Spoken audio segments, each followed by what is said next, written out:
RBI की monetary policy की बैठक 8 अगस्त को शुरू हुई थी। बैठक के आखिरी दिन यानी 10 अगस्त को रिजर्व बैंक ऑफ इंडिया के मुखिया शक्तिकांत दास ने ऐलान किया कि रेपो रेट में कोई बदलाव नहीं किए गए हैं।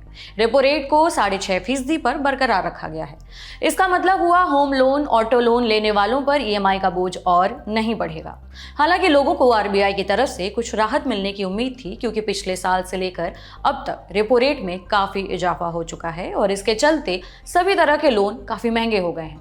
आरबीआई ने इस बैठक में कर्ज भले ही सस्ता न किया हो, लेकिन केंद्रीय बैंक ने 2 ऐसे फैसले किए हैं जिससे आपकी ईएमआई का बोझ जरूर कम हो सकता है।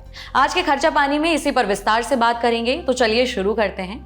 नमस्ते, मेरा नाम है उपासना और आप देख रहे हैं दी लल्लन टॉप का डेली इकोनॉमिक बुलेटिन खर्चा पानी। भारतीय रिजर्व बैंक ने अपनी कर्ज की दरों को भले ही जस का तस छोड़ दिया हो, लेकिन 2 ऐसे फैसले किए हैं जिससे आने वाले दिनों में आम आदमी को बड़ी राहत मिल सकती है। आरबीआई एक ऐसी व्यवस्था लागू करने जा रहा है जिसमें बैंक आपकी ईएमआई के साथ खेल नहीं कर पाएंगे। आरबीआई के नए फैसलों को समझेंगे, लेकिन सबसे पहले जान लेते हैं कि रेपो रेट क्या है और आपकी जेब पर इसका क्या असर पड़ता है। दरअसल जिस तरह आप अपनी जरूरतों को पूरा करने के लिए बैंक से कर्ज लेते हैं और उसे एक तय ब्याज के साथ वापस करते हैं, उसी तरह बैंक भी अपनी जरूरतें पूरी करने के लिए लोन लेते हैं। बैंक ये लोन रिजर्व बैंक से लेते हैं। आरबीआई जिस ब्याज पर बैंकों को लोन देता है उसे ही रेपो रेट कहते हैं। इस तरह से रेपो रेट कम होने पर आम आदमी को राहत मिलती है और जब रेपो रेट बढ़ते हैं तो आम आदमी की मुश्किलें भी बढ़ जाती हैं। महंगाई जब भी तय दायरे से बाहर जाती है तो आरबीआई रेपो रेट में इजाफा करने का फैसला लेता है। लोन महंगा होने से इकोनॉमी में कैश फ्लो घटता है और इससे डिमांड में कमी आती है। नतीजतन अंतिम तौर पर महंगाई में गिरावट देखने को मिलती है। अब मुद्दे पर लौटते हैं, यानी आरबीआई के ताजा फैसले पर। मॉनेटरी पॉलिसी की बैठक के बाद 10 अगस्त को आरबीआई के गवर्नर शक्तिकांत दास ने कहा है कि केंद्रीय बैंक एक ऐसा सिस्टम लागू करने की तैयारी कर रहा है जिसकी मदद से ग्राहक फ्लोटिंग से फिक्स्ड ब्याज दरों में आसानी से स्विच कर सकेंगे। उन्होंने कहा है कि आरबीआई इसके लिए नए नियम कायदे जल्दी जारी करेगा। आरबीआई के इस कदम से होम, कार और पर्सनल लोन लेने वाले लोगों को सबसे ज्यादा फायदा होगा।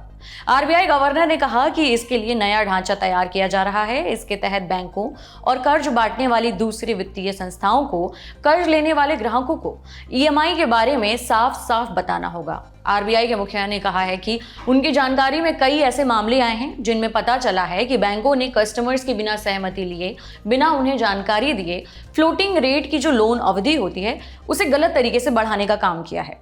लेकिन अब आरबीआई के इस फैसले से बैंकों की इस तरह की मनमानी पर रोक लगेगी। उन्होंने कहा है कि ग्राहकों को कर्ज लेते समय अपने कर्ज की निश्चित दर यानी फिक्स्ड रेट चुनने का अधिकार मिलेगा।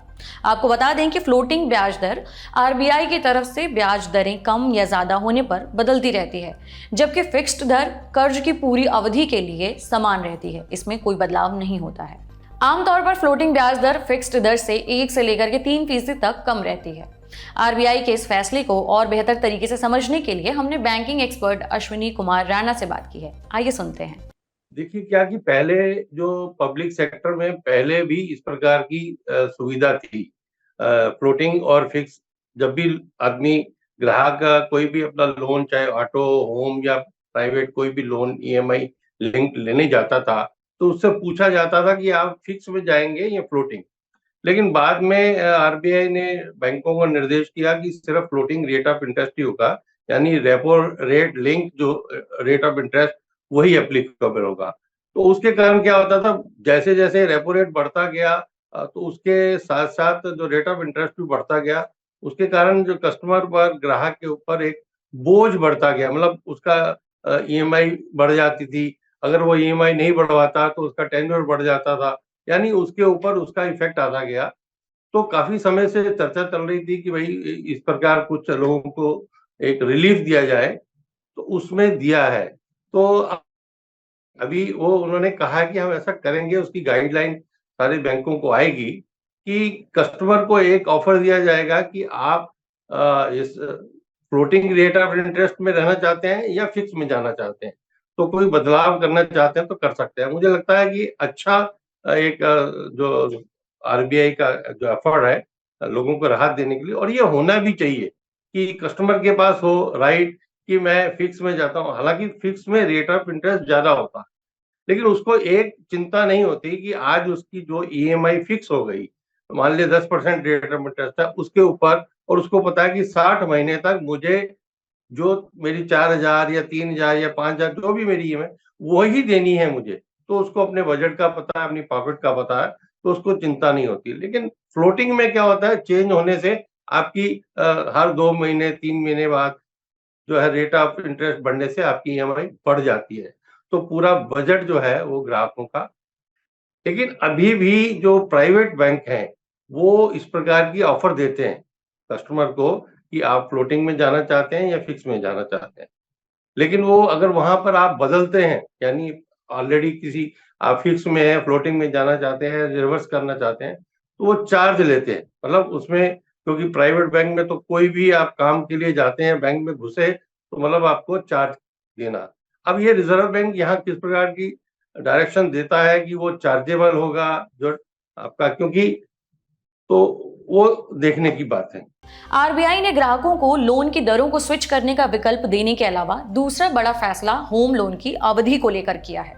आरबीआई होम लोन के टेन्योर को लंबे समय तक बढ़ाए जाने से काफी चिंतित है। आरबीआई के deputy governor M Rajeshwar Rao ने कहा है कि बैंकों को ग्राहकों को लंबी लोन टेन्योर से बचाने की जरूरत है। कर्ज भुगतान की अवधि बढ़ाने का मामला अलग अलग लोगों के लिए अलग अलग हो सकता है, एक ही फैसला सब पर लागू नहीं किया जा सकता है। उन्होंने कहा कि बैंक कस्टमर को यह भी बताएं कि लोन की ईएमआई किस तरह से कम हो सकती है।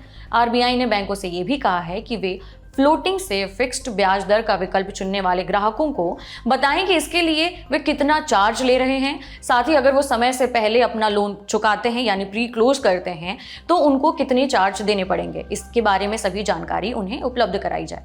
आपको बता दें कि मई 2022 के बाद से आरबीआई ने रेपो रेट में 2.5% की बढ़ोतरी की है। इसकी वजह से तमाम तरह के लोन की ब्याज दरों में भी काफी इजाफा देखने को मिला है। ऐसे में आरबीआई के इन कदमों से महंगाई की मार से जूझ रहे लोगों को कुछ राहत मिलने की उम्मीद है। रियल एस्टेट सलाहकार एनारॉक की हाल ही में जारी एक रिपोर्ट में बताया गया है कि पिछले 2 सालों में होम लोन की ईएमआई करीबन 20% तक बढ़ चुकी है। इस बारे में भी हमने एक्सपर्ट से बात की। क्या है कि अभी तक क्या हो रहा था, जैसे जैसे रेट ऑफ इंटरेस्ट बढ़ रहा था उससे ईएमआई बढ़ रही थी, तो बीच में उनको कस्टमर को एक ऑफर दिया गया कि अगर आप अपनी ईएमआई नहीं बढ़वाना चाहते, ईएमआई सेम रखना चाहते हैं, तो आपका लोन का टेन्योर बढ़ाना पड़ेगा। लेकिन क्या होता है कि आप रिटायरमेंट पे हैं, आपका टेन्योर बढ़ गया और आप रिटायर हो जाते हैं, तो आप वो पेमेंट कहाँ से करेंगे? तो वो भी एक बैंकों का कंसर्न रहता है कि रिटायरमेंट के बाद whether you will get pension, pension मिलेगी नहीं मिलेगी, तो रीपेमेंट कहाँ से होगा? तो वो एक कंसर्न था बैंकों का, तो इसलिए आरबीआई भी चिंतित था कि भाई उसको टेन्योर को ना बढ़ाना पड़े। अब टेन्योर नहीं बढ़ाना, कुछ रिलीफ देना है, तो उसके लिए लगता है मुझे ये बहुत ही अच्छा जो है ना रिलीफ और जो प्रयास है रिजर्व बैंक का, इससे बैंकों को भी लाभ होगा और कस्टमर को भी लाभ होगा। ये था आज का खर्चा पानी। ये बुलेटिन लिखा था हमारे साथी प्रदीप यादव ने। आप अपनी राय यहाँ कमेंट बॉक्स में जरूर दें। अगले एपिसोड तक अपना ख्याल रखें। शुक्रिया।